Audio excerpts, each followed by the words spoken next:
Welcome to our channel. Today we how to transfer project documents from Dropbox to Box. Detailed guide step by step clearly. Begin by logging into your Dropbox account. Navigate to the folder containing the project documents you want to transfer. Select the files you wish to transfer by clicking the checkbox next to each document. Once you have selected the files, click on the Download button. This will prompt your browser to download the selected files to your computer. Open a new tab and log into your Box account. Navigate to the folder where you want to upload the documents. Click the Upload button within Box.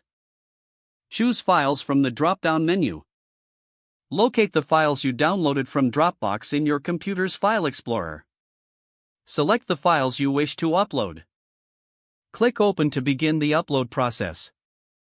Wait for the files to fully upload to your Box account. Once the upload is complete, verify that all files are present in the destination folder.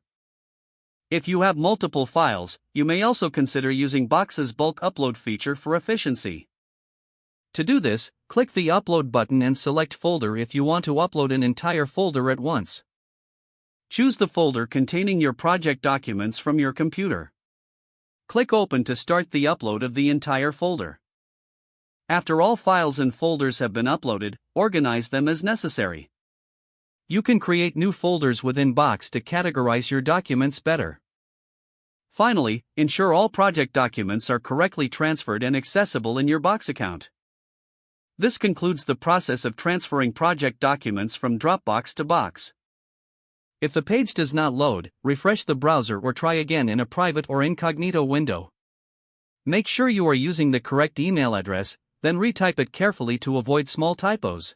If your password is not accepted, use the reset option and create a new strong password you can remember.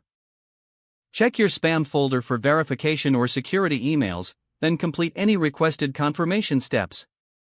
Enable two-factor authentication if available to improve account security and reduce unauthorized access risk. After signing in, review your profile details so your contact information and settings are accurate and current. Don't forget to like this video and subscribe to our channel for more step-by-step tech guides.